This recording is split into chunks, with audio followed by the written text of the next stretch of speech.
Bom dia. Bom dia, tudo bem?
Bom dia. Olá, pessoal, muito bom dia. Quem já entrou, vou começar a me organizar aqui. Bom Bom dia. Bom dia. Bom dia. Vocês me ouvem bem? Sim, Ai, Bom ótimo. Tava com um dia. probleminha no fone.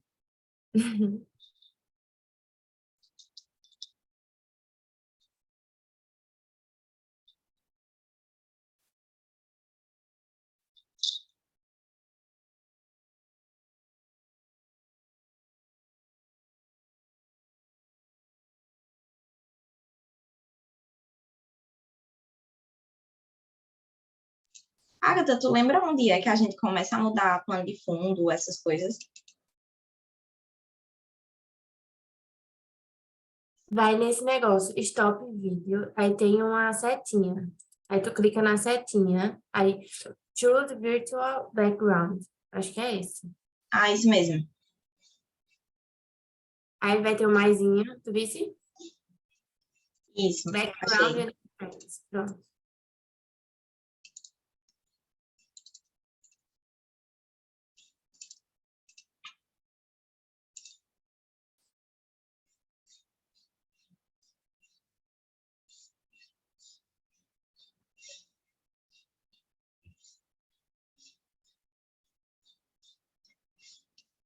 Pronto, já dá para ver? Dá. Pronto. Agora, O nome também. tá diferente de quando a Júlia colocou. O background? Não, a opção de como é que coloca a foto do perfil Ah, é porque no vídeo eles botaram, tipo, você fazendo isso antes. Eles Isso, disseram diferente, não foi? Aham. acabei não colocando. Será que tem como durante o vídeo? Deixa eu procurar aqui. Eu sei que o nome dá para mudar ainda. Vai em participantes, aí vai na setinha aí, rename. Vai em participantes, é? É. No chat, né, no caso. Ah, achei.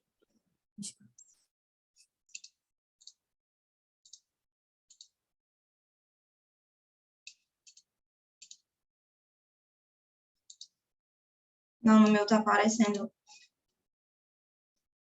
participantes, aí eu vou nessa setinha do lado, né? É do teu nome. Aí, esses três pontinhos. Aí aparece rename. Coloca semeade, né? É.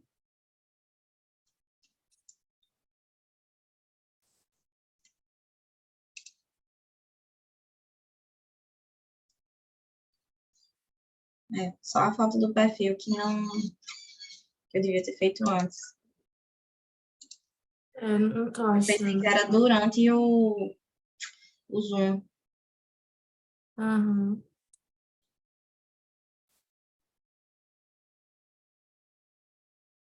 É, por enquanto, acho que só isso. Deixa eu ver se eu consigo mudar aqui no Zoom.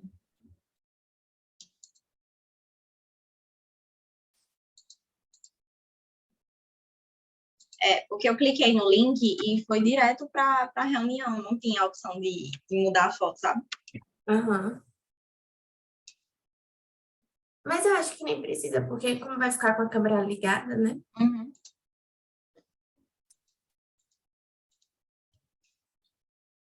Renato falou que entrava daqui a pouco.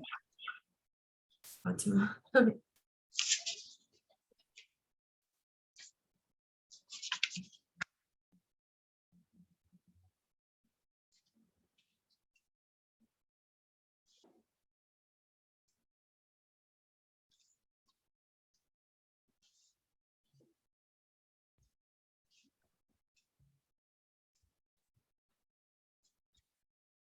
Bom dia.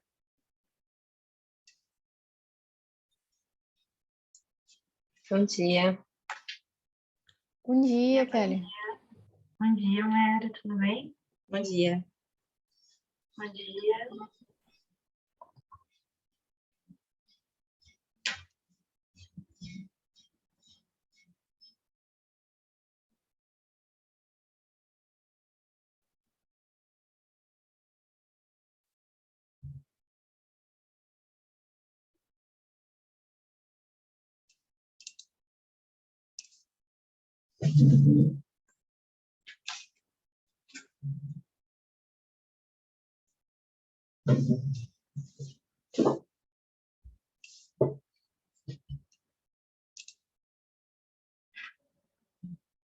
Agatha, vamos testar um vídeo, né? Pronto, bota aí pra ver. Tá tudo ok, eu digo. A Renata entrou.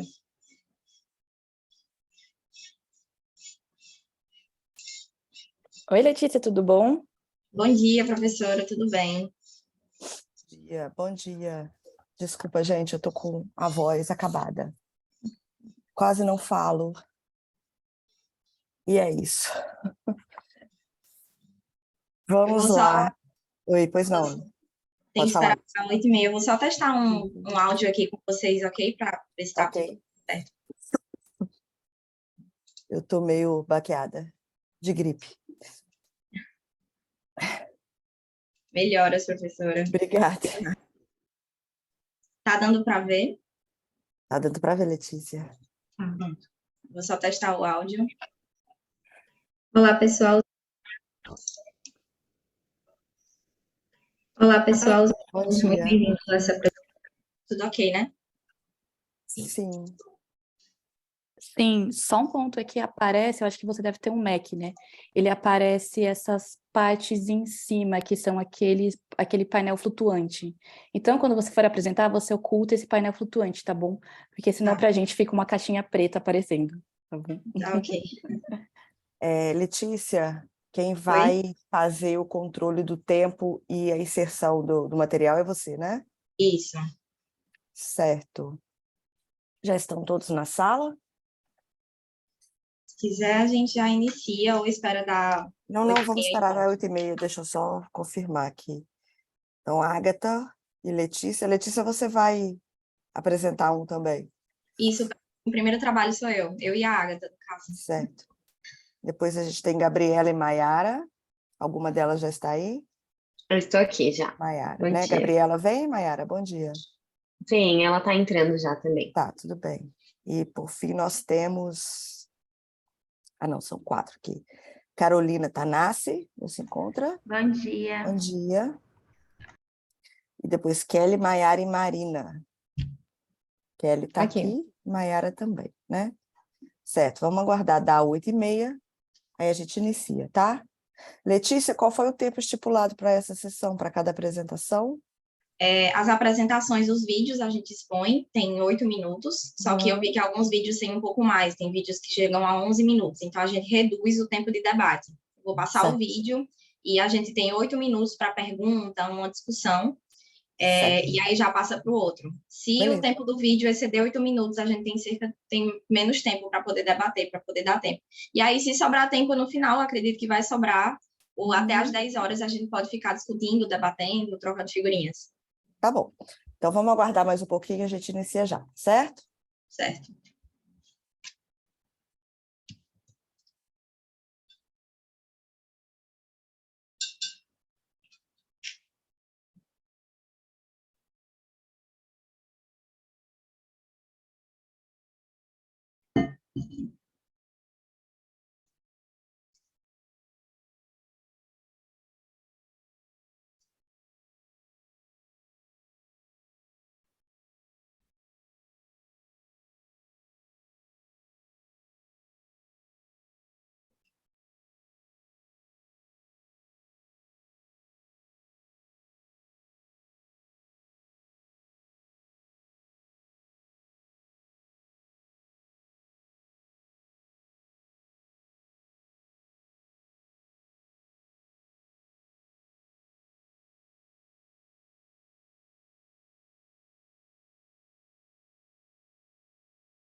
Olá, bom dia. Tudo bom, pessoal? Bom dia. Bom dia. Gente, já são 8h30. A gente vai dar início a essa sessão, né? Que é a sessão... deixa eu ver aqui. Letícia, me socorre aqui. Eu tô com Entre o papel que não está aparecendo. marketing e sociais. Dia 9/11 de 2022, de 8h30 às 10 horas, tá? Nós temos 4 trabalhos a serem apresentados. A gente tem aqui a Letícia Linhares, que, além de apresentar o primeiro trabalho, ela é a debatedora, que significa dizer que ela vai provocar aí o debate de todos os trabalhos, né? Isso não significa que vocês também não possam e não devam perguntar. Eu sou Renata Baldanza, sou moderadora da sessão, e eu vou passar a palavra agora para a Letícia, para ela explicar para vocês a dinâmica, tá? Principalmente para quem entrou depois. Letícia, pode ficar à vontade. Obrigada, professora. Bom dia, pessoal, mulheres. Temos uma sala só de mulheres. Sejam todas muito bem-vindas ao SEMEAD. Essa sessão é sobre marketing, redes sociais mediadas, ambientes dispositivos digitais, marketing de varejo, omnichannel, serviços, franquia e B2B. A gente vai começar apresentações de trabalhos, onde a gente mostra o vídeo e depois a gente abre cerca de 8 minutos para poder vocês também debaterem, tá? Tirarem dúvidas, inclusive, o primeiro trabalho que eu vou apresentar é o meu e o da Agatha. Espero que vocês, qualquer coisa, podem falar, podem tirar dúvida, e vai funcionar da seguinte forma: a gente apresenta o vídeo e aí tem cerca de 8 minutinhos para debate, dúvidas, perguntas. Professora Renata, Agatha, fiquem à vontade também para falarem, tirarem dúvidas, fazerem perguntas, e eu vou iniciar agora, ok? Qualquer coisa podem Agatha, qualquer coisa também me ajuda. Tá bom. Vou começar a compartilhar aqui.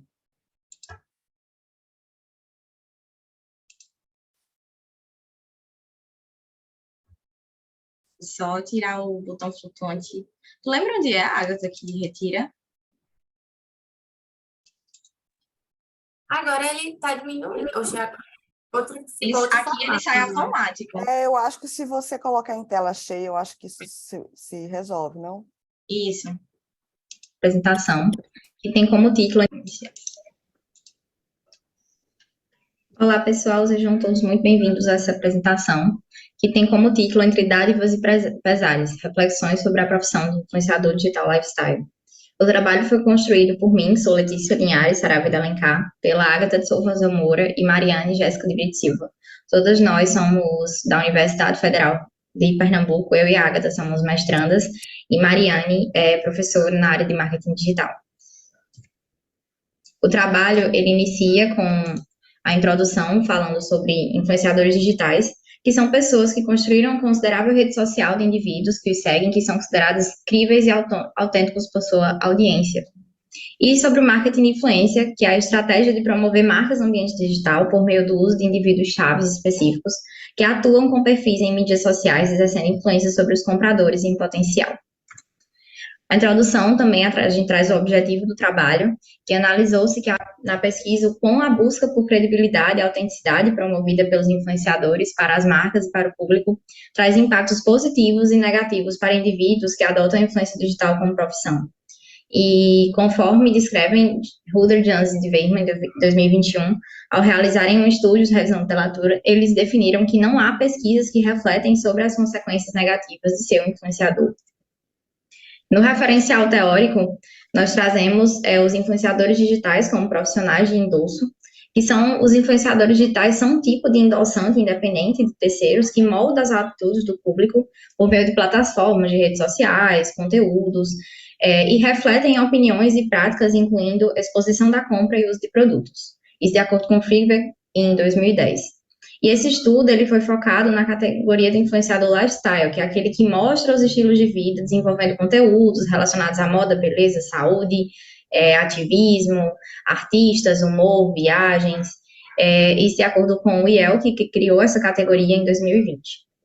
Nós também trazemos sobre a construção de imagem nas mídias sociais, que são os impactos psicológicos e corporais, onde Goulart e Carvalho, em 2018, descrevem que a era das mídias sociais amplifica a idealização da imagem ideal, representada pelo corpóreo modelado, fit, ajustado, e estabelece esses padrões de corpos que geram a aceitabilidade social.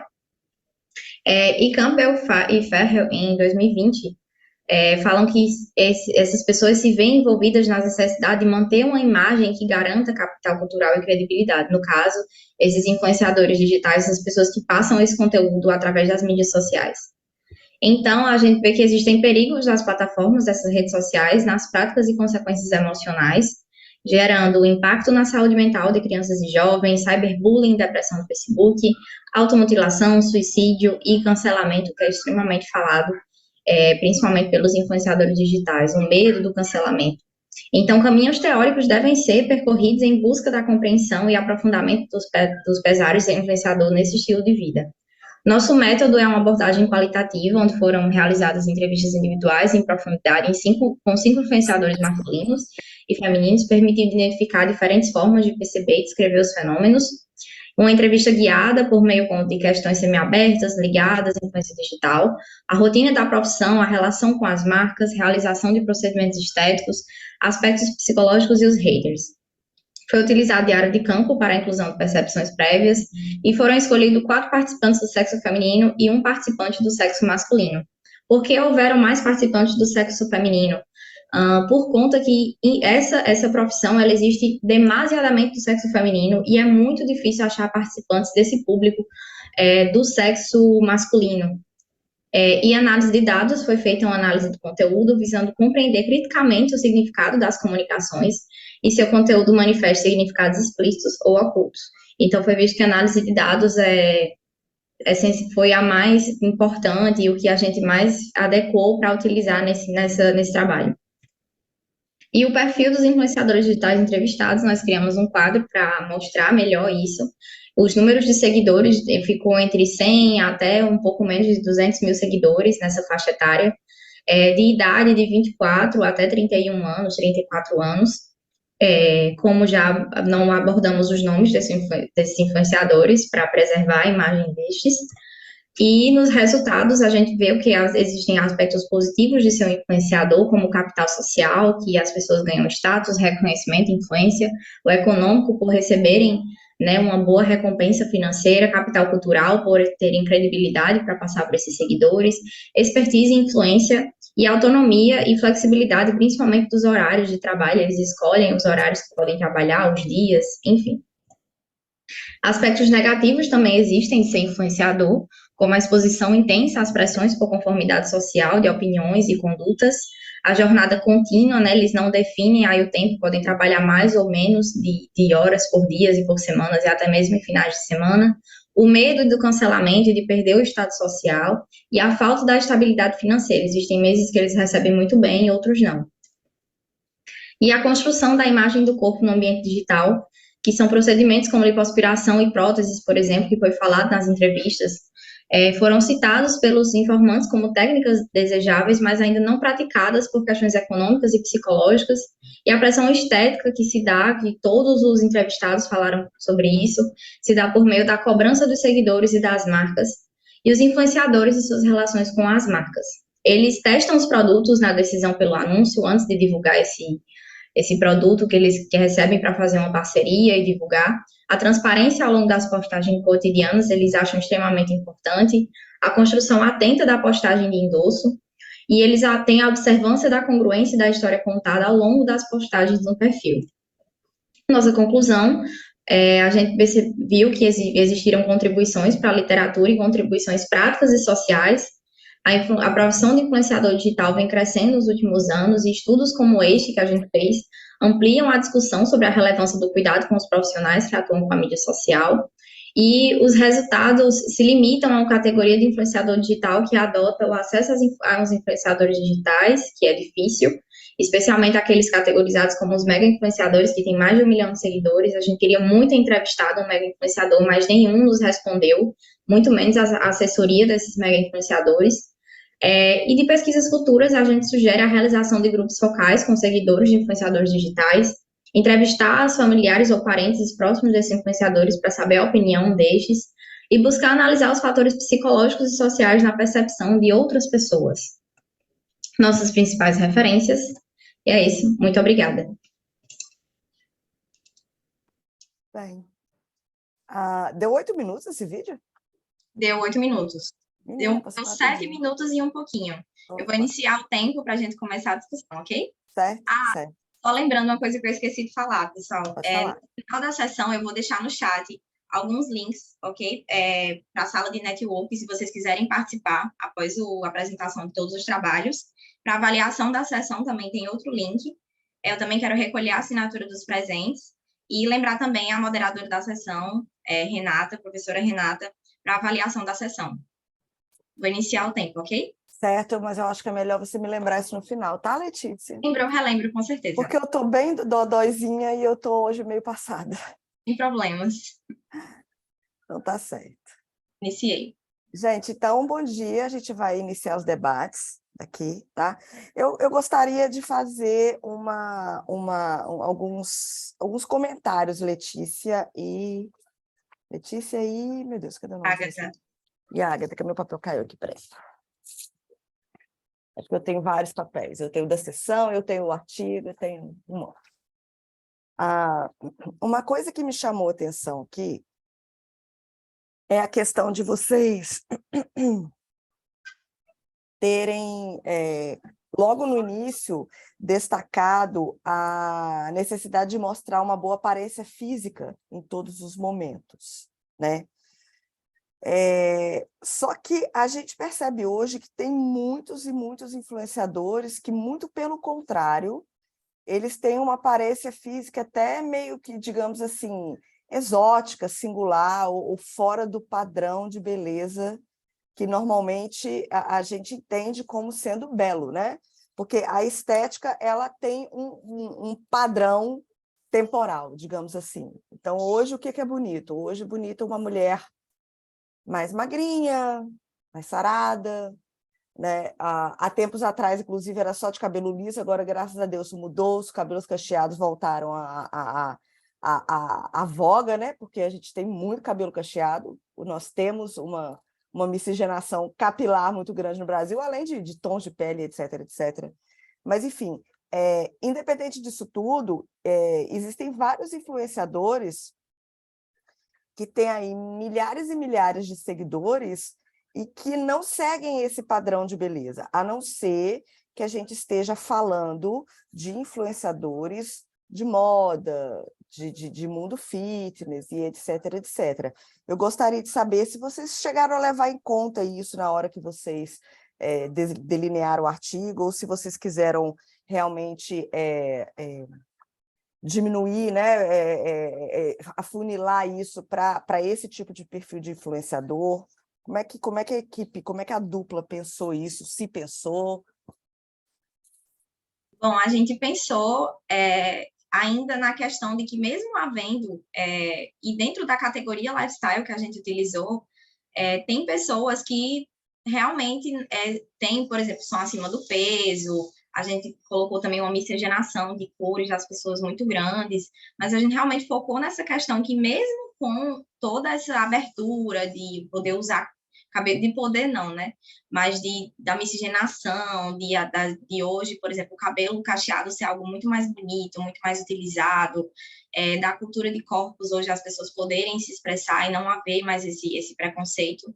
Mas a gente percebeu, através das entrevistas, também que isso ainda é muito, muito pressionado para os influenciadores. Inclusive, a gente entrevistou uma influenciadora que é acima do peso e estava nesse processo de perda de peso, mas que sempre focou e sempre postou questões de saúde, enfim. E ela sabia, ela se sentia que não estava dentro dos padrões, e todos ressaltaram que isso ainda é muito cobrado. Sempre perguntar, vai fazer cirurgia plástica, tem vontade de fazer isso, se fizer também vão criticar. Existe ainda essa questão, e a gente viu através desse artigo retomar que mesmo com toda essa quebra de tabus, de padrões, ainda é presente essa pressão na sociedade, principalmente nesse tipo de trabalho, que é exposto tanto à questão da imagem. Eu entendo que essa cobrança ainda é bem maior para o feminino. Sim. Né? Eu sigo um garoto, não sei se no Instagram ou no Facebook, deve ser Instagram. Eu acho que é Douglas que ele chama. Eu já me esqueci, gente, porque eu sou muito pateta para isso. E ele faz almoço. O que ele faz é fazer comida. Ele mora numa casa assim, super simples, super mesmo. E ele faz comida para a família dele, mas ele foca em entregar comida para a avó dele.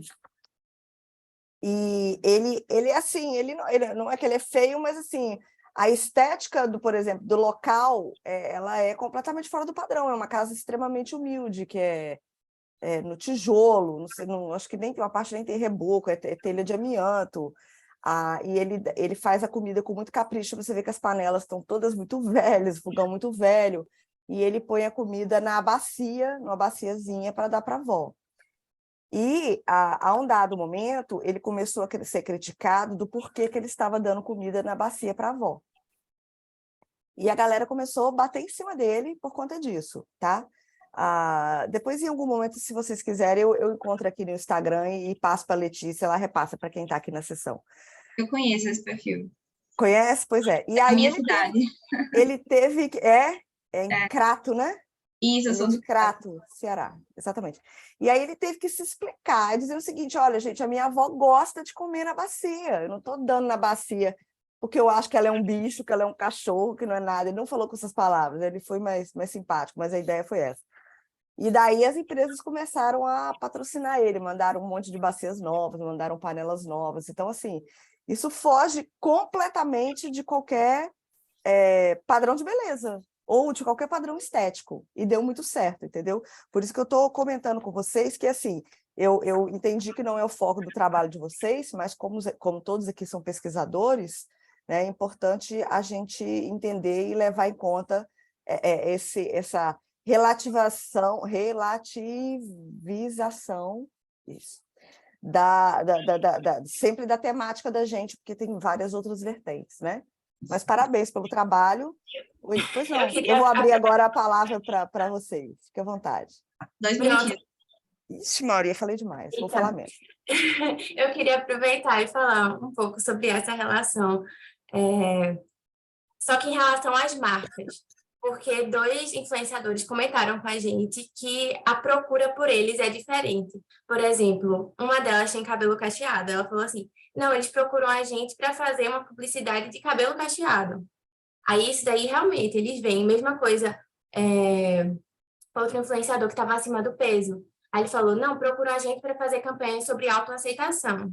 Mas quando é uma campanha assim geral, eles sentem que são menos procurados, entende? É verdade. A gente sentiu o bom da entrevista qualitativa que a gente fez, de ficar o cara a cara, foi a expressão dos sentimentos desses influenciadores, como eles foram extremamente sinceros, inclusive a gente, né, não colocou nomes nem nada do tipo, era o que eles tinham mais medo durante se expressarem, mas trouxe bons resultados, assim, que a gente até se surpreendeu. Mas que algum mostra a comentário? vulnerabilidade deles, né? Isso. 30 segundinhos aqui para acabar um pouco. Maiara, com certeza. Ok, Mais pessoal. alguém, pessoal?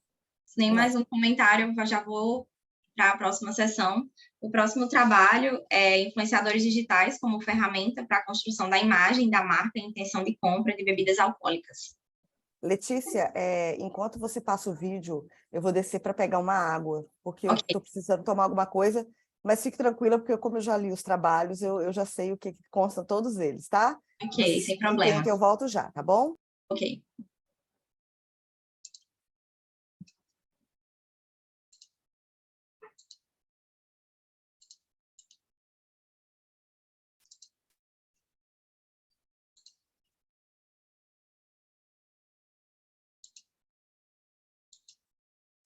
Nossa, não estou agora conseguindo ver aqui em cima. Ai, meu Deus, e agora? Tenta puxar essa barra para baixo. Ah, perfeito.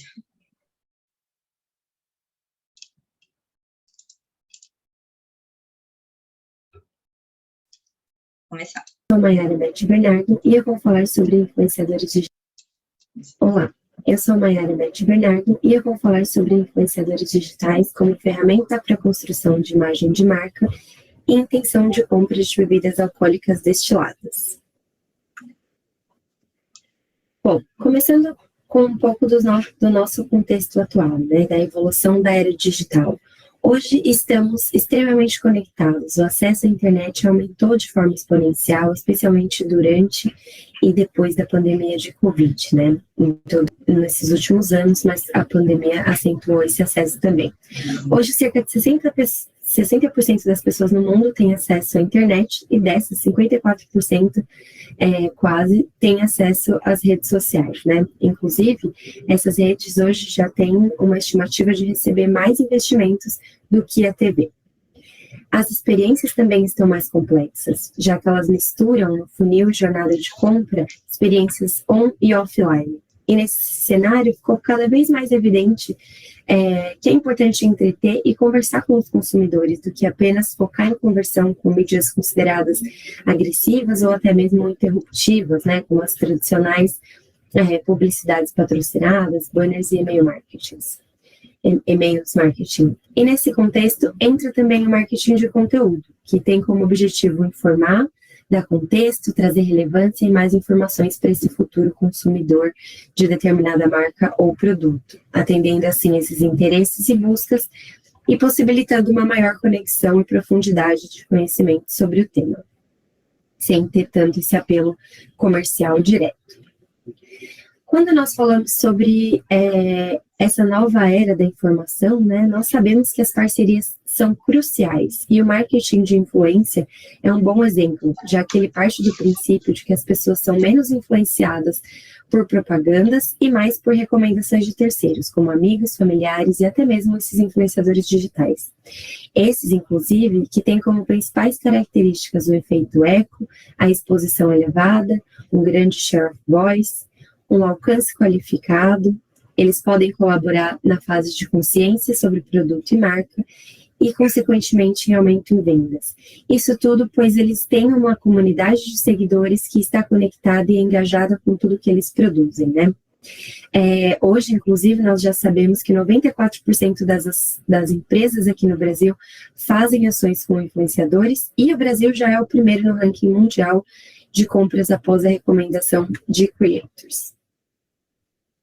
Sobre o referencial teórico, as redes sociais, elas têm um papel relevante para o compartilhamento de informações nessa sociedade atual. São essenciais, especialmente na fase em que os consumidores estão buscando um produto. E os influenciadores digitais podem ser muito relevantes dentro das redes nesta etapa, já que eles podem adequar o seu conteúdo, colocá-los em contexto e trazer para as comunidades de que fazem parte. Quanto à imagem de marca, ela é construída a partir de crenças, ideias e impressões do consumidor sobre determinada marca. E é importante diferenciar a imagem desejada de imagem percebida. O objetivo da pesquisa aqui foi analisar como os influenciadores podem ajudar a alavancar e destacar uma marca de bebidas alcoólicas e a efetividade e interferência do papel deles em diferentes estágios da jornada de compra. Ou seja, imagem de marca, consideração, intenção de compra e efetividade da compra em si.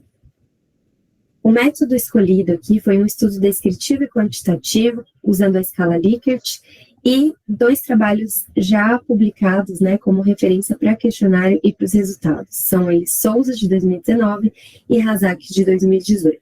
O questionário foi feito de forma online, e o nosso público eram pessoas de 21 a 41 anos, de ambos os gêneros, das classes B e BC, que consumiam bebidas alcoólicas, usam redes sociais e seguem pelo menos um influenciador digital.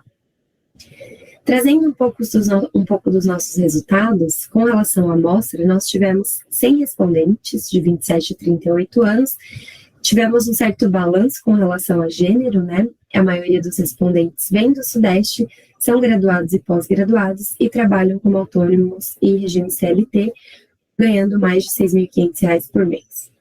Quando olhamos as redes sociais que eles mais usam para ter essa interação com influenciadores, né, nós vemos que o Instagram está em primeiro lugar, seguido de YouTube, e como principais razões para isso, para seguir esses influenciadores, é porque eles consideram, né, os respondentes consideram que os influenciadores conhecem e ajudam com informações, podem trazer cupons e promoções e também novidades sobre tendências, novos produtos e marcas.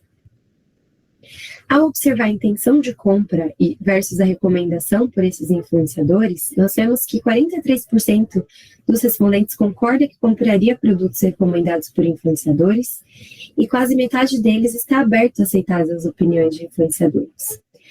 Aproximadamente 60% tem interesse em efetuar compras de produtos por essa razão, e 56% já se diz influenciado por essas recomendações, enquanto 63% confirma que a opinião melhora um pouco com o endosso. Mas uma coisa importante para ressaltar é que nenhum respondente diz que a sua opinião piora depois de um endosso de influenciador.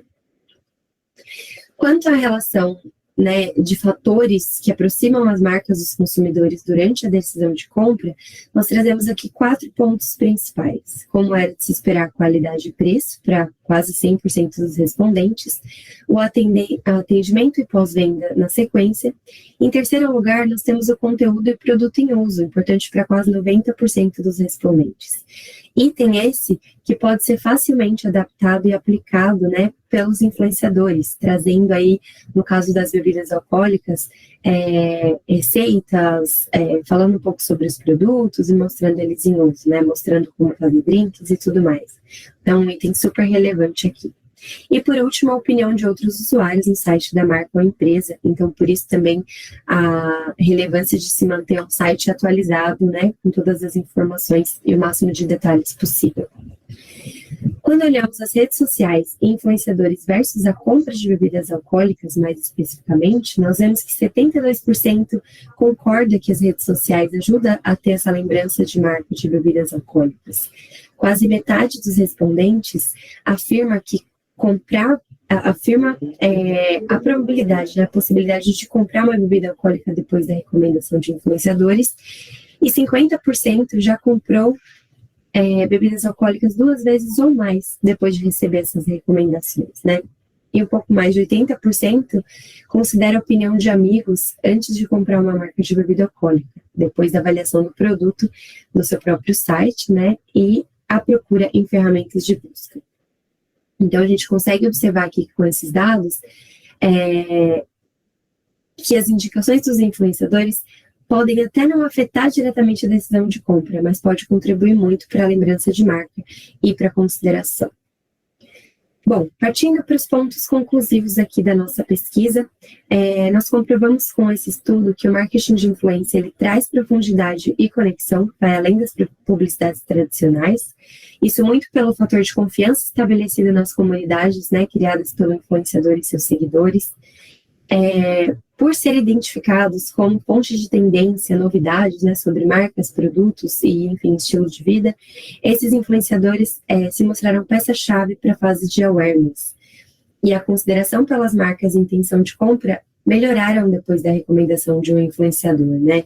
Nenhuma das pessoas respondeu que essa opinião piora depois da recomendação. Aqui, por último, ir além do publi é essencial para a efetividade das ações. O que significa isso? Então, incluir o produto ou marca dentro de uma narrativa, colocando o produto em contexto, no nosso caso, né, de bebidas alcoólicas, falando sobre o que compõe determinada bebida, como eu comentei, receitas de drinks, informando ocasiões de consumo. Então, tudo isso faz toda a diferença na hora de impactar o público-alvo e não ser só uma publicidade, mostrar a marca e falar o nome dela, né?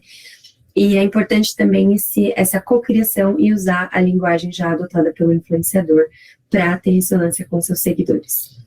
É importante também considerar a confiabilidade e a autenticidade do influenciador, itens que interferem diretamente na reputação do mesmo e também nas marcas que se relacionam com ele.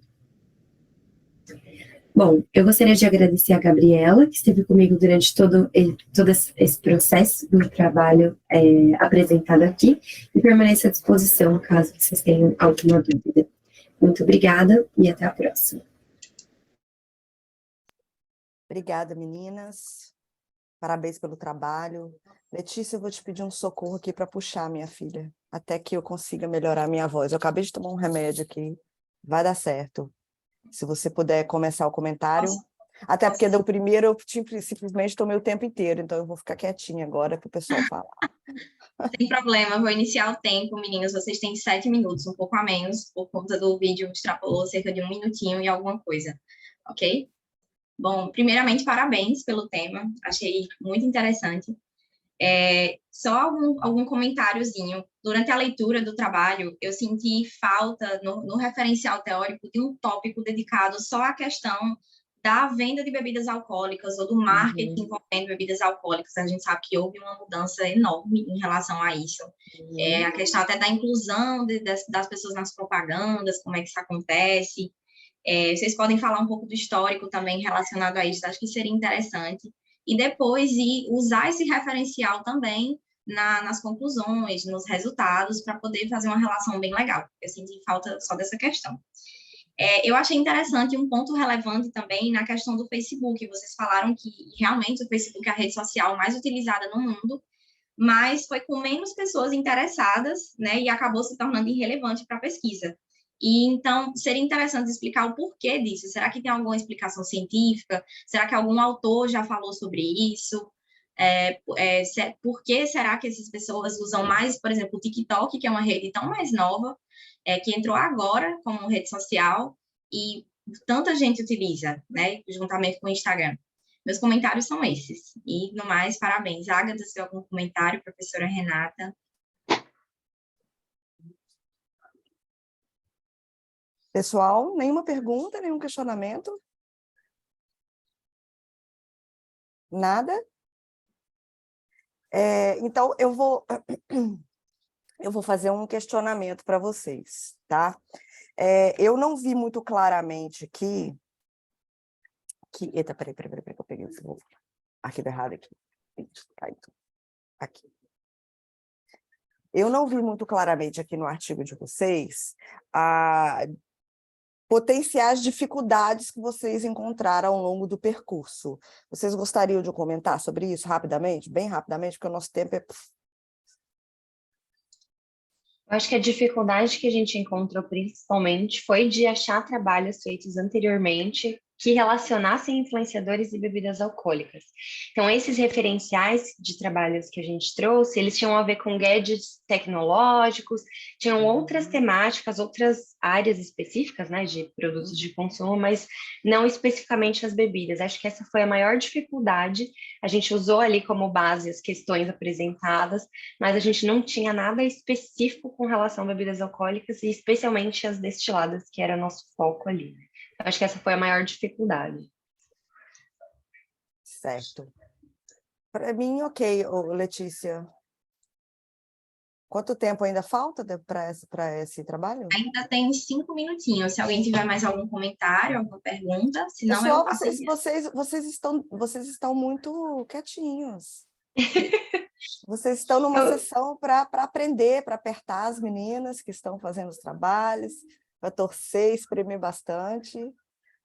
Eu queria aproveitar para perguntar se eu posso responder aos comentários da Letícia também do início, se eu posso Pode, complementar. é para fazer, por favor. Ótimo. Então, eu acho que esse tópico de vendas de bebidas alcoólicas, realmente eu concordo com você, Letícia. Depois, analisando o seu comentário, os comentários que a gente teve do artigo, eu acho que talvez a gente poderia ter deixado mais claro, dentro do setor de bebidas alcoólicas, qual era o nosso foco específico, né? Porque a gente está falando de bebidas destiladas, e ali a gente tem desde o whisky, que na verdade era o meu ponto principal, eu trabalho na indústria de whisky, então era onde eu queria investigar um pouquinho mais. E a gente tem vodka, tequila, temos outras vertentes ali dentro das bebidas destiladas. Então eu concordo contigo, mas bebedores de whisky são muito mais específicos, né? Hoje em dia a gente tem uma vasta diversidade de bebidas alcoólicas destiladas, desde os prontos ali em latinha, até os whiskies que são percebidos por pessoas mais velhas, geralmente do sexo masculino e tudo mais. Eu acho que numa próxima oportunidade a gente pode deixar isso mais específico e aprofundar esse tipo específico de bebida. E até com relação a essa questão da idade, né? Eu acho que eu consigo te retornar com relação à questão do Facebook, né? Facebook é uma das redes mais acessadas, mas a gente sabe que hoje em dia as pessoas, para ter contato com influenciadores, elas não vão diretamente para o Facebook, né? Normalmente elas estão no Instagram, e as pessoas mais jovens ainda estão já no TikTok, em outra coisa, né? Quando nossos pais começam a chegar na rede social, a gente vai para a próxima, é mais ou menos isso. E geralmente ainda há um estereótipo, que é o que a gente está tentando quebrar da indústria, das pessoas mais velhas beberem um uísque. Então, por isso que eu acho que também eu acredito que os respondentes, por serem mais jovens, eles não acessam tanto o Facebook, especialmente para encontrar esses influenciadores, né? O TikTok estava ali pequenininho, mas eu acredito que também tem a ver com a faixa etária, que era um pouquinho mais velha. Se a gente tivesse respondentes, acredito que a partir dos 18 anos, uma expressividade maior dentro dessa amostra, provavelmente o TikTok ele estaria um pouquinho acima ali do que ele apareceu, né? Então, eu acredito que tem essa relação da faixa etária com a rede social e o acesso a influenciadores, né? Que é mais jovem, ele entre Instagram e TikTok também. E YouTube, né? Eu acho que uma coisa que a gente poderia ter feito também, Má, era especificar quais eram as redes sociais mais utilizadas dentro da faixa etária, né, que a gente pegou para pesquisa. Acho que ficou realmente faltando esse match entre o que a gente conhece, que é utilizado, mas o que nossa amostra, nosso público-alvo utiliza. Perfeito. Seria interessante. Bom, o tempo quase esgotado. Se alguém tiver mais algum comentário, a gente pode deixar para o final. Faltam alguns segundos, então eu já vou passar para a próxima sessão, que é o efeito Obrigada, das gente. Por nada, eu que agradeço. que é o efeito das reviews online na intenção de compra, a moderação do conteúdo hedônico e da similaridade linguística do revisor-leitor. Vou compartilhar aqui.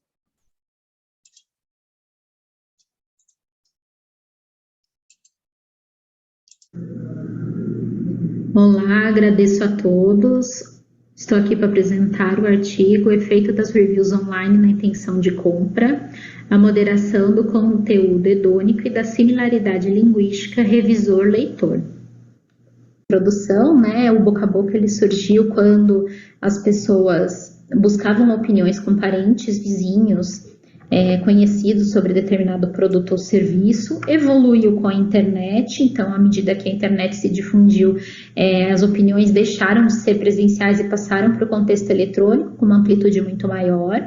Hoje esses usuários de internet eles se baseiam nas reviews para chegarem a uma decisão, uma procrastinação de compra, e já existem diversos sites que essas reviews são postadas, né? Então ganhou-se uma dimensão gigante, onde realmente existem interações sociais entre os revisores e os leitores dessas reviews para uma decisão de compra. Alguns componentes presentes nessas reviews vão ser estudados nesse artigo, que é a valência, o conteúdo com características hedônicas, e o revisor e o leitor. Então, o revisor como alguém socialmente próximo desse leitor e usando uma linguagem similar à do leitor. O objetivo principal do estudo é tirar o conteúdo hedônico de tipo de produto e passar a analisar ele como conteúdo da review em si, né? E examinando a valência positiva e negativa desse conteúdo, também como os papéis moderadores da similaridade linguística. Então, nós vamos usar dois moderadores, que é o conteúdo percebido, conteúdo hedônico percebido e a similaridade linguística do revisor com o leitor. Falando sobre o referencial teórico, uma review é um recurso que tem vários componentes ali presentes sobre opiniões de produtos e serviços e até mesmo sobre os próprios revisores. Ela estimula a escuta social, já que ela cria um processo de aproximação entre o revisor e os leitores dessa review, quando eles estão na tarefa de buscar argumentos que os levem a uma decisão, a uma procrastinação de compra. Ela também é uma opinião pura, né, sem intenções comerciais, diferente de um anúncio ou de um influenciador. Ela contém aspectos linguísticos e ela está presente num ambiente muito mais amplo, né, do que o boca a boca presencial de antigamente. Falando sobre a teoria que foi usada, a teoria do impacto social de Latané, onde a presença explícita ou implícita de uma pessoa ela é suficientemente capaz de gerar influência social e comportamentos, e respostas de comportamentos em outras. E aí nós vamos trabalhar com dois componentes dessa teoria, que é a força, que é a influência baseada nas características individuais desses revisores, e a proximidade, que é a proximidade de um participante com o diálogo de outro participante. Então, essa relação do revisor e o leitor. Outras variáveis presentes no artigo é a valência, positiva e negativa, já que ela também é um fator de influência, né? E o conteúdo hedônico. O conteúdo hedônico ele já foi utilizado na literatura de várias formas, né? Como conceito de tipo de consumidor, de tipo de produto, como valor de compra, como tipo de conteúdo da review, como um componente de influência, né? Então, aqui ele vai ser mais focado em distinguir, primeiro a gente vai distinguir as respostas do leitor que estão relacionadas com o conteúdo da review em si, deixando de lado o tipo de produto, né?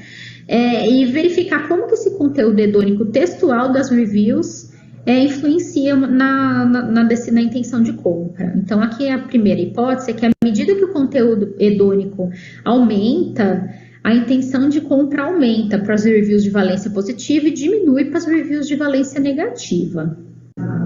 E a outra variável que vai ser verificada é como que essa interação de similaridade entre o revisor e o leitor influencia também a intenção de compra. Então, para isso, nós teremos mais duas hipóteses, que à medida que a similaridade do leitor com o revisor aumenta, a intenção de compra aumenta para as reviews de valência positiva e diminui para as de negativa, e quanto maior a similaridade linguística também, e maior o conteúdo hedônico percebido, maior é a intenção de compra. Então, essas duas variáveis elas vão ser estudadas juntas. Como método foi realizado um estudo de pré-teste para avaliação dos estímulos e um experimento.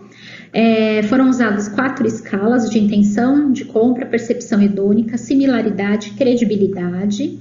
E nós perguntamos às pessoas, através de uma pesquisa com 207 participantes, utilizando 2 estímulos, um positivo e um negativo. Então, os participantes do experimento foram expostos a um questionário online, onde eles viam 2 reviews, uma positiva e uma negativa, sobre um serviço de streaming, e depois eles respondiam às 4 escalas que foram propostas.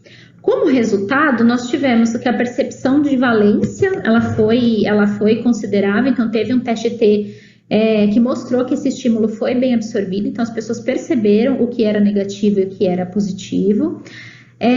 A gente avaliou aqui também a percepção de valência positiva ou negativa na intenção de compra, que também foi resultado satisfatório, né? Estatisticamente significante. E por fim, foi avaliado também os moderadores. Então, nós tivemos primeiro a análise do moderador modelo 1 com conteúdo hedônico, onde o resultado não foi estatisticamente significante, ou seja, o conteúdo hedônico ele não modera sozinho essa relação entre a valência e a intenção de compra. E também foi analisado em separado a similaridade linguística, onde ela sozinha sim modera a intenção de compra. Então, à medida que a pessoa leu a valência positiva, ela aumentou a intenção de compra, e quem leu a valência negativa, ela diminuiu, à medida que a similaridade também aumentou, né, do revisor com o leitor. E aí nós fizemos um segundo teste, que foi utilizando os 2 moderadores juntos, né? Então, modelo 2 de Reis, onde o resultado também mostra que à medida que a similaridade revisor-leitor e a percepção do conteúdo hedônico juntos aumentam, a intenção de compra também aumenta. Então, nós tivemos a hipótese 2 e a hipótese 3 confirmadas. Nós chegamos à conclusão, então, que o conteúdo hedônico percebido na review, ele sozinho não foi capaz de moderar o efeito da valência positiva ou negativa na intenção de compra. Mas quando ele é analisado com a similaridade linguística, como moderador duplo, o resultado é estatisticamente significante, que nos sugere que o relato hedônico de um revisor não necessariamente é considerado relevante se não tiver uma similaridade percebida entre esse revisor e o leitor. As características do revisor, também quando percebidas como similares pelo leitor, geram então proximidade e influência no seu comportamento. E por fim, um ponto de limitação desse estudo foi a credibilidade, que foi analisada, a credibilidade das 2 reviews, a negativa e a positiva, sendo que a negativa ficou mais crível. Então, talvez seria necessário repetir o experimento para que se chegasse numa credibilidade semelhante, né, entre a valência positiva e a valência negativa. Muito obrigada a todos. Todas vocês são de São Paulo, né? Desse Eu trabalho? e a Gabi, sim. Esse trabalho. Sim, Também? sim. É o sotaque paulista. Eu, na verdade, agora estou morando em Minas, mas eu fiz Eu o sou mineira, na mestrado na verdade. FEI. Só que a gente é vizinho, a gente era, né? Porque agora eu já não moro em Minas mais. E aí é um sotaque bem conhecido. Eu moro no Nordeste há 18 anos. Olha que bom. Estou aqui pegando sol e tomando água de coco. E Todo trabalhando mundo muito. pensa isso, né? Mas o problema é que a gente não tem tempo, né? Porque professor não tem tempo para fazer essas coisas. Se eu contar para vocês que eu moro a 7 minutos da praia e eu devo ir à praia uma vez a cada 1 ano e meio, vocês acreditam? Acredito. Enfim, vamos lá. Eu fiquei Estou por curiosa. João Pessoa.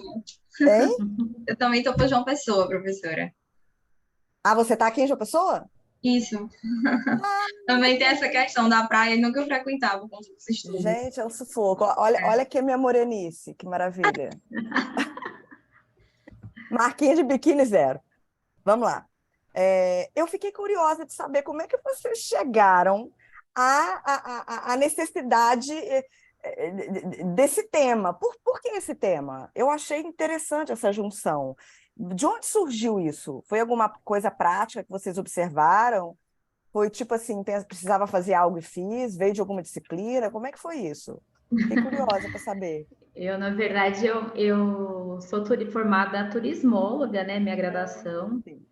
E aí a questão das avaliações online é um ponto que é muito importante assim nesse mercado, né? Então eu já vinha de um estudo muito antigo, assim, desde a graduação, em relação a esse tema de boca a boca online. Uhum. E aí, quando eu fiz a matéria de comportamento do consumidor no mestrado, foi quando a gente começou a entrar num outro trabalho, falando um pouco de conteúdo experiencial e conteúdo utilitário, e aí falando dessa linguagem mais hedônica. Então, daí, quando eu comecei a escrever a dissertação mesmo, eu resolvi juntar tudo isso, porque eu percebi que a maioria dos artigos ele fala do hedônico, mas ele fala muito voltado para o tipo de produto. Então, aquele tipo de produto hedônico e o tipo de produto utilitário, né? Que seria assim, você comprar uma tesoura e você comprar uma viagem, por exemplo.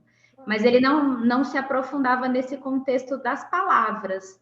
E aí, quando a gente passa a avaliar esse mercado do boca a boca online, tem muitas diferenças, assim, de como uma palavra mais hedônica, ela acaba gerando uma confiabilidade maior ali na opinião. Impacto maior na questão da decisão, né?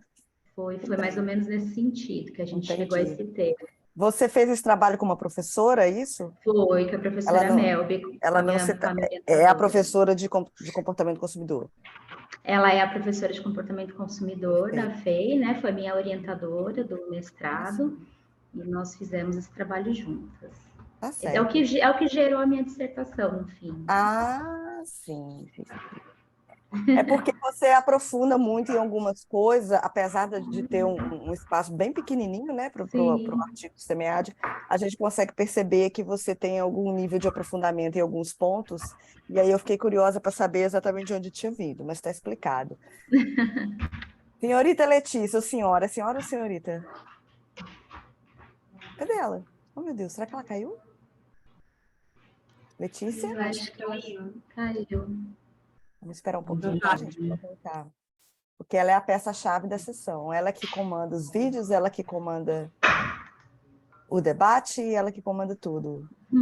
Eu estou aqui muito mais figurativa do que Letícia. Letícia é operacional aqui total.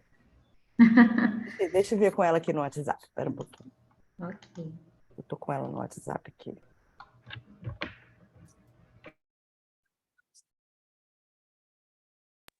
Ela falou que o computador dela apagou do nada. Eita. Mas ela tá voltando. Tá. Acontece.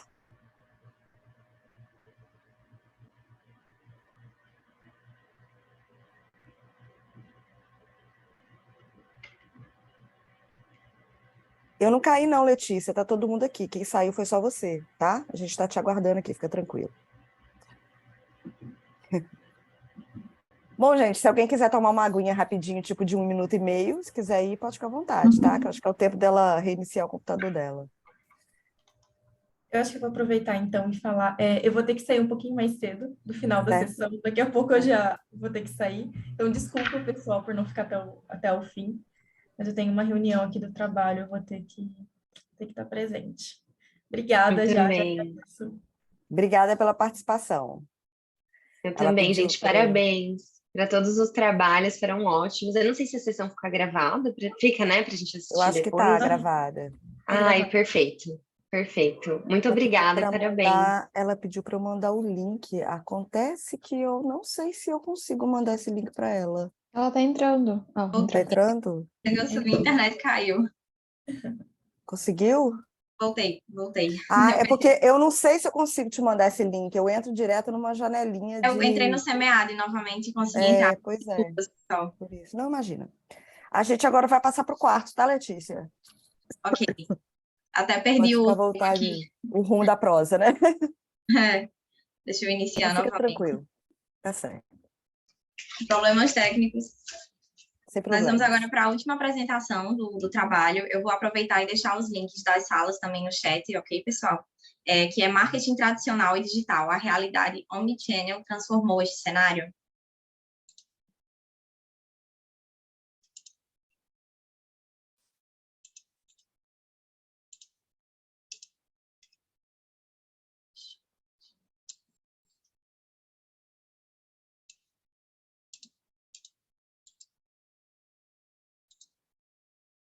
Seronato, sou mestre em administração pela Universidade. Olá, meu nome é Kelly Mara Seronato, sou mestre em administração pela Universidade Federal do Paraná, atualmente doutoranda pela Universidade do Vale do Itajaí, em parceria com a doutoranda Marina Proença, da UFPR, também com a parceria da mestranda Maiara Ferreira Simões e a professora doutora Luciana Merlin Bervian, ambas da Univale. Temos muita satisfação em apresentar o artigo intitulado Marketing Tradicional e Digital, a realidade omnichannel transformou este cenário? O nosso roteiro é composto pela introdução, referencial teórico, método que traz a estrutura teórica do mesmo, a discussão teórica e as conclusões. Em termos de introdução, o marketing tradicional e o marketing digital eram vistos como duas formas distintas de praticar o marketing. E a partir dos anos 90 ocorreu o aumento do uso do online em detrimento do offline, isso porque as empresas começaram a valorizar o uso da informação que a internet poderia disponibilizar. E a partir disso, as lojas online elas passaram a ser vistas como uma ameaça às lojas físicas, pois acreditavam que elas podiam substituir essas lojas. Porém, com o tempo, foi visto que a internet poderia ser uma aliada às lojas físicas, por isso as empresas começaram a ampliar suas formas de comunicação com estratégias multicanais, e a necessidade de integração entre estes canais fez surgir o omnichannel, que é uma evolução da estratégia multicanal. Em termos de lacunas, a literatura vem destacando a escassez de estudos sobre o omnichannel no que se refere ao marketing. Por isso, também vem sendo destacado o aprofundamento que deve ser feito a partir do marketing online e do offline e a integração entre eles. Como o omnichannel se trata de um tópico de pesquisa emergente, o objetivo deste estudo foi discutir as diferenças entre o marketing tradicional e o marketing digital no que diz respeito às estratégias de comunicação offline e online e as suas tendências à integração das estratégias omnichannel. O marketing tradicional ele pode ser visto como uma forma offline de comunicação, o que inclui a publicidade na televisão, loja, jornais, rádio, revista, entre outros. Também é considerado uma comunicação em massa que entrega de forma padronizada a informação e que coloca mais ênfase no branding, no trabalho criativo, do que em métricas, nos dados e nos modelos quantitativos, do que na tecnologia digital. O marketing digital ele pode ser interpretado como a prática da utilização de todas as vertentes do marketing tradicional por meio da tecnologia, ou seja, consequentemente por meio das mídias sociais, pelo ambiente digital. E ele também é conhecido como as aplicações, as plataformas e os meios de comunicação online entre os consumidores que visam facilitar as interações e a partilha de conteúdos.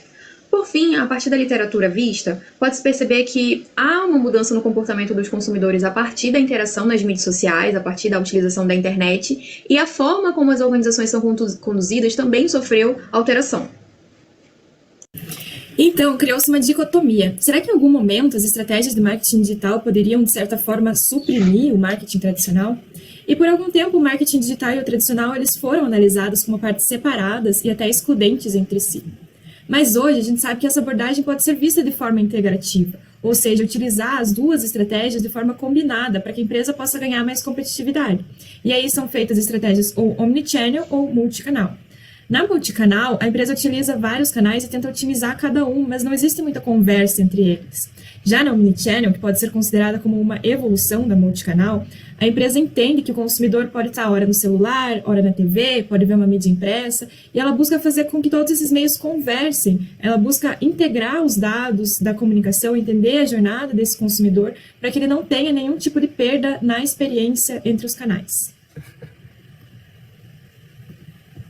A partir do que foi falado até então, o artigo apresenta-se como um ensaio teórico acerca das principais temáticas, o marketing tradicional, o marketing digital e o omnichannel, em que levamos em consideração a estrutura teórica do artigo apresentada na figura 1, a que está presente no slide, em que temos os principais meios de comunicação, tanto do marketing digital quanto do marketing tradicional, a relação entre os dois, juntamente com a relação com o omnichannel e os principais autores acerca de cada temática mencionada. Passando aqui para análise, a gente observa que ainda faltam muitos estudos ainda sobre a lógica omnichannel, como pode ser observado no gráfico. E, além disso, os estudos que existem sobre o omnichannel, eles não falam muito sobre o tradicional, então existe oportunidade para explorar essa integração. De qualquer modo, a literatura já indica a necessidade da coexistência dessas duas abordagens, até porque elas podem atuar em momentos diferentes. O tradicional, no início, chamando a atenção do consumidor, e o digital para promover uma relação mais duradoura ao longo do tempo.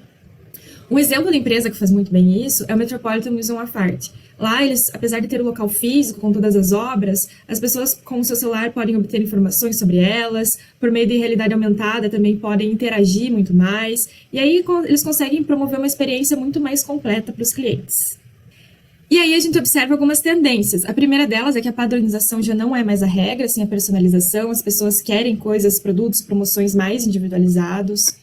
Surgem novas abordagens e novas oportunidades para as empresas trabalharem nos 4Ps, como promoções personalizadas e novos formatos logísticos, como o modelo Click and Collect, em que a pessoa pode, por exemplo, comprar no site e retirar na loja física. A velocidade do fluxo de informações também, hoje em dia é tudo muito rápido, e as empresas têm que aproveitar disso para realizar as personalizações, para modificar as coisas, mexer em anúncios, etc. Além disso, há uma maior preocupação com a segurança dos dados, especialmente. As estruturas organizacionais hierarquizadas dão lugar às redes, em que todos os atores têm importância nos processos. Os serviços não são mais baseados apenas no consumo, também pressupõem interação e colaboração.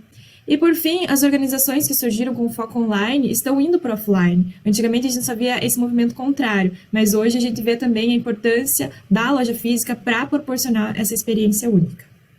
Como considerações finais, nós podemos afirmar que cumpriu-se o objetivo central do artigo, que é discutir as diferenças entre o marketing tradicional e o marketing digital, no que diz respeito às estratégias de comunicação offline e online, e também as tendências à integração das estratégias omnichannel. Então, levando isso em consideração, nós temos dois pontos principais, em que o primeiro é que a realidade omnichannel ela vem transformando essas duas vertentes da comunicação do marketing, tanto tradicional quanto digital, mas ainda há um longo caminho a ser percorrido, justamente por considerar que nem todas as organizações se integraram ao ambiente digital, nem todas se integraram à realidade omnichannel. E o segundo ponto é que, pelo fato de serem temáticas bastante debatidas, mas também controversas, o ensaio ele se torna relevante, de bastante contribuição teórica, e futuramente podem ser utilizados outros construtos presentes na literatura, com diferentes abordagens, contribuindo assim com os estudos na área do marketing. Para o fechamento dessa discussão teórica, este artigo traz algumas proposições de pesquisas futuras, embasado na literatura encontrada. Uma delas é de que as mídias tradicionais e digitais podem coexistir, aumentando a probabilidade de vendas, de que as empresas combinem estratégias tradicionais e digitais, aumentando a visibilidade de mercado e a vantagem competitiva, que as empresas tenham uma comunicação integrada de marketing, incluindo online e offline, para fortalecer os pontos de contato com o consumidor sob a ótica do omnichannel, e que a comunicação integrada de marketing via omnichannel possa contribuir com uma experiência mais satisfatória ao consumidor. Deste modo, concluímos esta apresentação e agradecemos a sua atenção. Muito bem, meninas. Estou lembrando aqui que acho que há uns 2 anos atrás, eu fiz uma pesquisa sobre mobile in story. Vocês já ouviram falar desse termo, mobile in story? São sobre quaisquer tecnologias que envolvam um dispositivo móvel, mas que pode ser aproveitado dentro do ponto de venda físico. E esse trabalho me lembrou muito isso, porque o que acontece? Quando a gente trabalha a ideia de omnichannel, no momento do slide, uma de vocês falou, né? A ideia do omnichannel é integrar vários canais de forma que eles respondam de modo padronizado ao consumidor, ou seja, se ele ligar, ele vai ter um padrão de atendimento, se ele for para o chat, ele vai ter um padrão de atendimento, se ele for para a loja física, ele vai ter o mesmo padrão de atendimento, e isso é muito legal na teoria, mas a gente vê que na prática, dentro das empresas, isso ainda não acontece. Principalmente quando a gente conversa virtual, né, ou digital, com ponto de venda físico. Então, a gente entra na loja, às vezes, o funcionário não sabe dizer para a gente nem qual é o site da empresa, né? Isso funciona para todas as empresas? Não, mas uma boa parte, sim. As grandes empresas já estão começando a se atentar a isso, embora não tenham uma padronização ainda adequada. Mas as pequenas estão, assim, completamente perdidas. E qual que é o nosso problema? A gente tem 75% das empresas hoje no Brasil de micro, pequenas ou médias empresas. Eu acho até que aumentou um pouquinho com essa pandemia, isso deve até ter achatado um pouquinho das grandes empresas.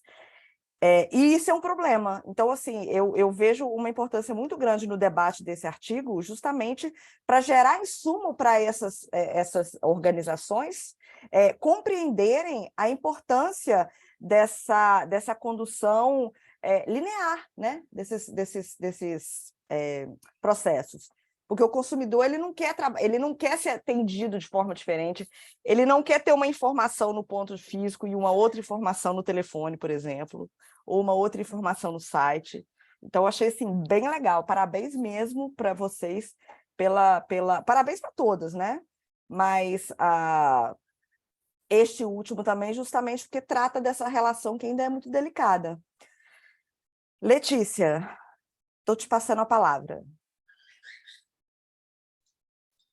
Primeiramente, parabéns também à equipe, foi um trabalho muito interessante. Eu gosto muito desse método, gosto muito da parte teórica, então gostei bastante. Só um detalhezinho que eu fiquei um pouco assim, acho que eu senti falta durante a leitura. Vocês buscaram os dados na Web of Science, é uma base muito interessante também, quero elogiar, gosto bastante dessa base de dados. Mas por que foi apenas nelas? Por que vocês filtraram só essa base? E se sim, explicar o porquê. Eu também achei a quantidade de trabalhos muito grande, mas a seleção também ficou bem restritazinha.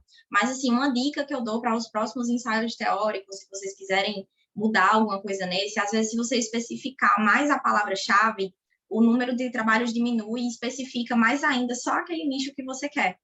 Então, essas são minhas sugestões, mas achei muito interessante, meus parabéns. E as sugestões de pesquisas futuras também foram importantíssimas. Eu não conheço muito dessa parte que vocês pesquisaram, mais da realidade do Omnichannel, mas consegui conhecer um pouco mais durante a leitura, e essas são realmente minhas dicas. A gente tem bastante tempo ainda, a gente tem cerca de uns 28 minutos para debate, nós temos até às 10, então quem quiser dar mais uma sugestão, trocar algumas figurinhas, a gente tem, e a gente depois disso, isso, perguntar também, tirar dúvidas. Eu deixei os links aqui do lado da sala de network para vocês e da avaliação, para vocês avaliarem os moderadores e os mediadores A avaliação é essa última aqui, né, Letícia? Isso. E a sala de network, quem quiser entrar depois também.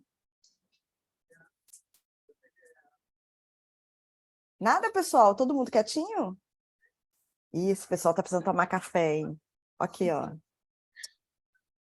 Acho que foi muito cedo. Queria fazer só uma observação, acho que desse último trabalho, o que me chamou muita atenção foi essa questão do retorno, né, pro offline, né, que a gente vê tanta essa movimentação do marketing voltado para ser tudo online, assim, eu falo, gente, eu sou totalmente old school, assim, eu gosto de ainda ir na loja, eu como consumidora, assim, então acho que foi um ponto que as meninas colocaram que foi muito interessante e talvez um viés aí, um novo campo de pesquisa agora, essa retomada, esse trabalho contrário aí, de sair de um pouquinho do online e voltar para o offline. Bem porque quando a gente...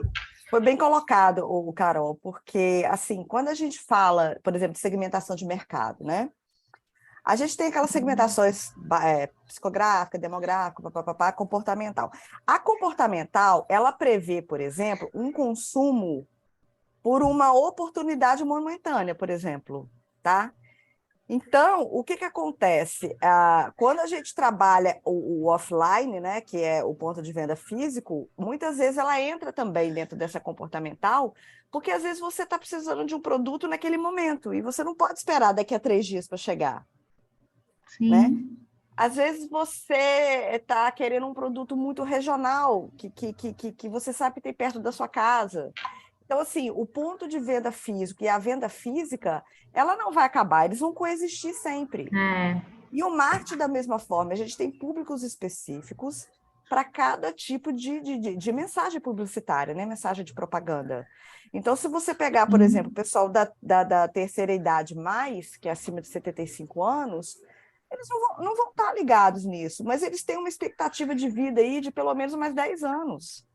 10 anos de expectativa de vida para uma empresa que foca nesse segmento é muita coisa, né? Da mesma forma, criança, ela consome muito mais dentro de uma loja de brinquedo do que num site de brinquedo, né?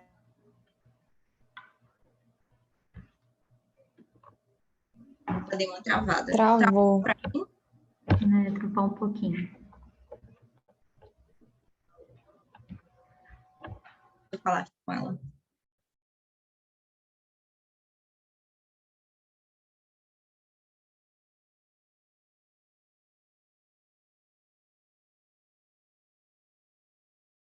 Ela falou que caiu, está aguardando voltar. Oi, Só gente, vou fazer desculpa. professor, pode continuar. Não, mas era isso que eu queria falar, tá? Mas pode Tá. ficar à vontade. Não, só ia complementar mesmo isso que vocês estão falando. Agradeço, né, em primeiro lugar, pelo feedback e tudo. Mas acho que o objetivo é realmente esse, que a gente tirar da cabeça que vai deixar de existir, ou existem essas teorias da conspiração, né? Shopping não vai mais existir. Na verdade, vai continuar existindo e vai ser muito importante, só que vai mudar o foco, né? O foco muito mais na experiência. Um grande exemplo, eu acho, são as barbearias, né? Hoje em dia, alguém que vai para uma barbearia vai ter uma revista, vai ter uma cerveja, vai ter... Então, você vai pela experiência mesmo, e nas lojas da mesma forma, vai ter que ter serviços mais integrados e tudo mais. Então, realmente, isso... Existe até um termo que se chama New Retail, que é isso, né? Como até a gente falou no final do vídeo, antigamente só existia a loja física, daí veio online e as pessoas migravam. Hoje em dia existe esse movimento oposto também, né? Então, realmente é algo para ficar de olho. E sobre a questão do método, né, que a Letícia comentou, realmente, dentro da literatura, acho que as maiores bases mais pesquisadas são a Web of Science e a Scopus, né? Então, realmente a gente pegou mais por esse termo de relevância, e eu concordo que, assim, foi uma quantidade limitada de artigos, mas é um pouco também pelo estilo do artigo, né, pelo método, que o objetivo era fazer um ensaio teórico, então, provocar uma discussão mesmo, e se fosse uma revisão sistemática, aí sim, eu acredito que a gente precisaria de muito, muito mais um número relevante de artigos, né? Então, mas eu acho, sim, que é uma boa oportunidade de, a partir dessa discussão inicial, fazer algo mais, entender mais a fundo a literatura sobre isso, né? Então, agradeço aí a contribuição, acho que é algo para a gente pensar, sim. Obrigada, Marina. Obrigada também. Só complementando a questão da fala da professora Renata, que ela falou da questão das crianças, né, que gostam muito de comprar brinquedo presencialmente, é muito difícil comprar um online. E eu lembrei do trabalho das meninas sobre review. Eu já acho que eu vi isso em outro artigo também, mas já faz bastante tempo, que as crianças, elas veem a review, mostram aos pais o brinquedo que querem comprar, para depois irem comprar na loja física. Então, eu acredito que, ao mesmo tempo, não dá para segregar o outro, ou para separar, ou para um viver sem o outro. Eu acredito que isso é um complemento em diversos fatores, né? Eu lembro também muito da questão que eu também trabalhei um tempo, pesquisei um tempo sobre marketing de serviços e experiências também do consumidor. E eu vi muitos trabalhos relacionados a cafeterias, lojas que vendem cafés. Por exemplo, a loja da Nespresso é uma experiência. Você vai, você preenche um questionário, um formulário sobre o que você gosta para eles relacionarem o café, e lá você degusta o café para poder comprar. É totalmente diferente de uma experiência online. Então, eu acredito que os dois são complementos, porque aí você depois pode comprar tanto online como presencial. Achei muito interessante essa questão realmente para desmistificar isso de que vai acabar, a loja física vai acabar, o online vai dominar o mundo. É muito interessante, parabéns mais uma vez.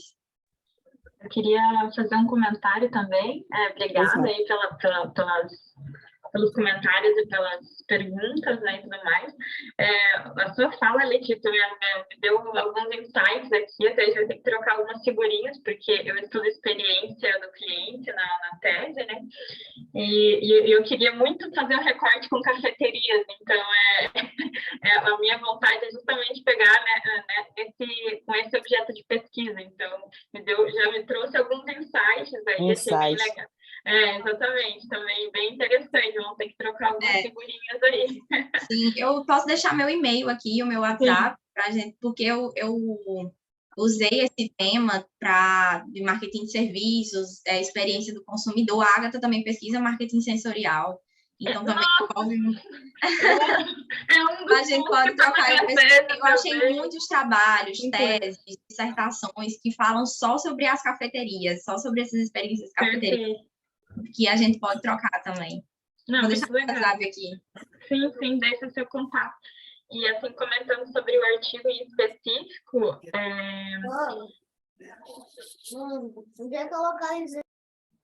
Oi?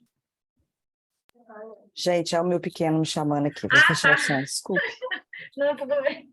Eu comentando sobre o artigo em específico, né, a professora comentou sobre a questão desse movimento, né, da digitalização das empresas, a necessidade, né, das empresas também pequenas, né, estarem aí nesse movimento. Daí me deu um insight a lembrar também que o tema de tese da Marina, né, que tem tudo a ver com isso, na parte da digitalização das pequenas e médias empresas, que está totalmente ligada a essa parte, né, que as pequenas e médias empresas estão nessa dificuldade, né, de se integrar nesse mundo digital. Então, é bem interessante, assim, né, as temáticas, elas acabam se cruzando, né, por isso que a gente está aqui também, né, tendo essa troca, né, porque é muito, muito interessante isso. A Mayara também, ela está estudando aí boca a boca online, então está todo mundo aí, né, interligado de alguma forma, né, então é bem legal aí essa troca de informações e tudo mais, bem bacana. Ok? Acho que sim. Então, olha, agradeço imensamente a todos vocês que mandaram os artigos. Achei todos excelentes, tá? Parabéns pelos esforços. A gente sabe como que é difícil fazer pesquisa e ciência no Brasil, né? Como é difícil coletar dados, como é difícil a gente conseguir as teorias dentro dessa nossa área, que ela é muito nova e ela é muito dinâmica, né? As coisas acontecem e evoluem de forma muito rápida. Então, eu quero parabenizar os 4 trabalhos, né, nas pessoas que os fizeram.